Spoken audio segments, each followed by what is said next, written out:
Assalamualaikum warahmatullahi wabarakatuh. Selamat pagi semuanya. Saya Riman Faiza. Di sini saya akan menjelaskan beberapa materi terkait keterampilan bahasa Indonesia. Materi yang pertama adalah membaca, yang materi kedua adalah menyimak, dan materi ketiga adalah menulis. Baiklah, kita langsung saja. Yang pertama adalah membaca. Ada yang tahu membaca itu apa? Terima kasih. Membaca adalah suatu aktivitas berupa melafalkan atau mengeja sebuah tulisan atau bacaan. Dalam KBBI, membaca mempunyai beberapa artian. Yang pertama adalah melihat dan memahami, yang kedua adalah melafalkan atau mengeja, yang ketiga adalah mengucapkan sesuatu, dan yang keempat adalah memahami isi. Oke, next. Tujuan membaca. Menurut Farida Rahim, tujuan membaca yang pertama adalah untuk kesenangan. Untuk kesenangan dapat dicontohkan saat kita mempunyai hobi membaca novel atau membaca puisi. Dalam artian ini, tujuan membaca kita adalah sebagai kesenangan. Yang kedua adalah menyempurnakan membaca nyaring. Menyempurnakan membaca nyaring contohnya adalah saat kita membaca puisi atau kita membacakan dongeng kepada siswa-siswa, maka dikategorikan membaca dengan tujuan menyempurnakan membaca nyaring. Yang ketiga adalah memperbarui pengetahuan tentang suatu topik. Kita mungkin sudah memiliki beberapa topik atau memiliki pengetahuan yang mendalam tentang suatu hal atau suatu istilah-istilah tertentu. Kita dapat mendalami suatu topik tersebut atau mendalami suatu materi tersebut dengan membaca. Yang keempat adalah mengaitkan informasi yang baru dengan informasi yang lampau. Contohnya adalah saat kita ingin suatu kebenaran, maka informasi yang lampau tersebut dapat kita cari kebenarannya dengan informasi yang baru atau kebalikannya. Yang kelima adalah mempelajari struktur teks. Apabila kita belajar atau membaca sebuah teks, maka kita akan mengetahui struktur sebuah teks tersebut. Misalnya kita membaca teks prosedur, maka di situ akan ada struktur teks seperti judul, lalu yang kedua adalah bahan-bahannya, dan yang ketiga adalah cara pembuatannya. Next. Jenis-jenis membaca. Yang pertama adalah membaca nyaring. Membaca nyaring adalah membaca di mana kita akan bersuara dalam membacanya. Biasanya membaca nyaring digunakan untuk berkomunikasi dengan orang lain. Contoh saat kita membaca nyaring adalah membaca puisi, membaca dongeng, sebuah cerita pada anak-anak. Yang kedua adalah membaca dalam hati. Apa itu membaca dalam hati? Bagaimana? Membaca dalam hati adalah suatu jenis membaca saat kita tidak bersuara, membaca namun tidak bersuara. Contohnya adalah saat kita berada di perpustakaan atau di tempat-tempat yang seharusnya kita tidak berisik, maka kita akan membaca di dalam hati. Yang ketiga adalah membaca intensif. Membaca intensif merupakan jenis membaca dengan seksama. Membaca dengan seksama ini diperuntukkan untuk agar kita lebih berpikir secara kritis dalam membaca sesuatu, dalam memahami isi bacaan. Yang ketiga adalah membaca ekstensif. Apa itu membaca ekstensif?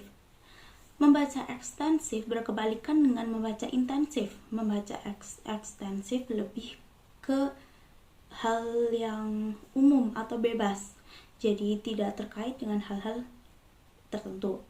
Lalu yang selanjutnya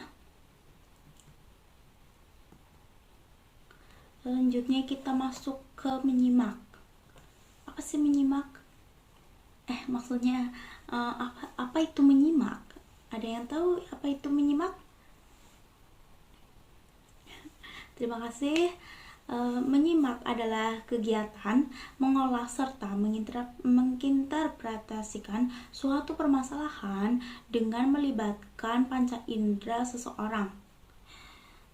Dapat dibaca menurut Hajatarigan. Menyimak adalah suatu proses kegiatan mendengarkan lambang-lambang lisan dengan penuh perhatian, pemahaman, apresiasi serta interpretasi untuk memperoleh informasi yang disampaikan oleh pembaca melalui bahasa lisan. Kita lanjut saja. Ya, tujuan menyimak. Tujuan menyimak menurut Hajatarigan yang pertama adalah menyimak untuk belajar. Contoh menyimak untuk belajar salah satunya adalah saat kita mendengarkan guru yang sedang berbicara, maka kita menyimak belajar. Kita mengetahui informasi dari guru tersebut. Lalu yang kedua adalah menyimak untuk mengevaluasi. Saat kita rapat sebelum acara tertentu, kita akan mengevaluasi acara tersebut, apakah terdapat kekurangan atau apakah terdapat kesalahan pada rencana acara tersebut. Itu contoh menyimak untuk mengevaluasi. Yang ketiga adalah menyimak untuk mengapresiasi.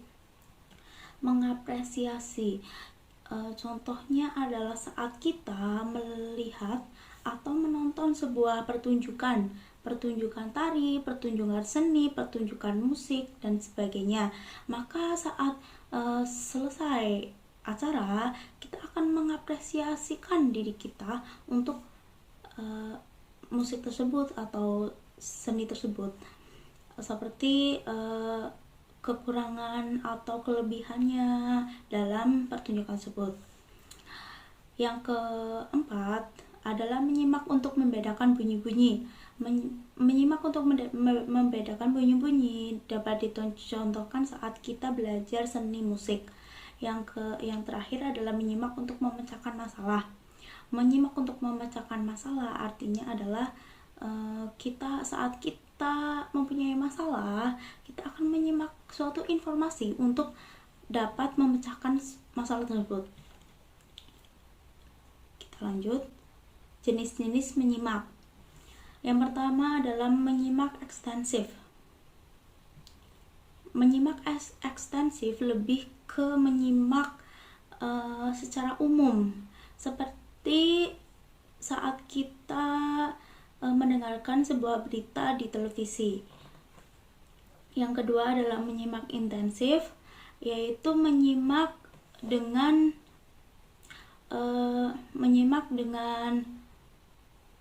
ketentuan-ketentuan tertentu dan kita diawasi oleh seseorang.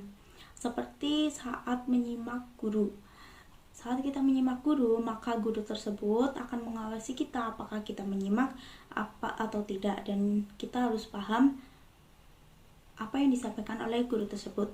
Yang ketiga adalah menyimak kritis. Menyimak kritis biasanya digunakan untuk memecahkan suatu masalah. Yang keempat adalah menyimak sosial. Menyimak sosial biasanya dilakukan saat kita berinteraksi dengan orang lain. Contohnya saat teman kita sedang mempunyai masalah, maka kita akan menyimak masalah tersebut dan memberikan saran-saran kepada teman kita. Yang materi yang ketiga adalah berbicara. Berbicara adalah kemampuan mengucapkan bunyi-bunyi artikulasi atau kata-kata untuk menyampaikan pikiran, gagasan, dan perasaan. Itu menurut Tarigan. Berbicara berkaitan dengan pengucapan kata-kata yang bertujuan untuk menyampaikan apa yang akan disampaikan. Saya di sini juga berbicara, saya menyampaikan sebuah materi, itu berbicara. Kalian menyampaikan sebuah pertanyaan, itu berbicara. Kalian menyampaikan sebuah saran, itu berarti kalian berbicara.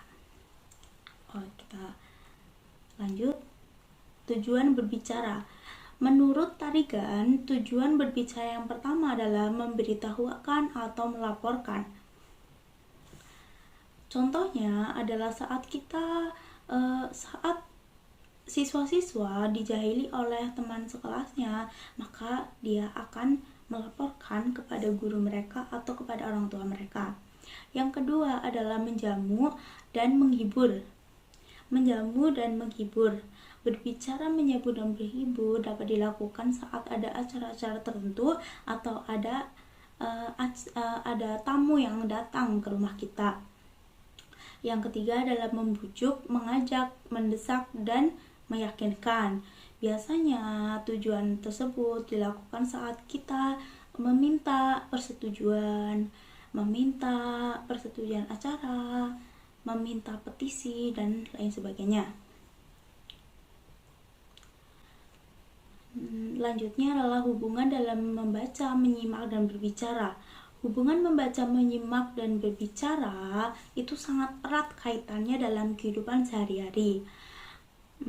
Kegiatan dalam kehidupan sehari-hari dapat dicontohkan seperti dalam pembelajaran di sekolah. Terdapat seorang guru dan beberapa siswa. Guru akan membacakan sebuah materi yang disampaikan kepada siswa, dan siswa menyimak dan mendengarkan guru tersebut.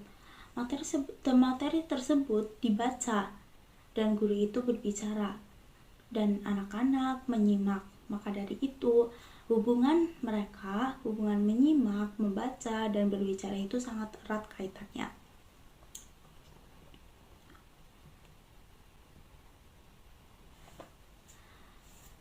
Sampai di sini penyampaian dari saya. Apakah ada yang ingin bertanya? Apabila tidak ada, terima kasih.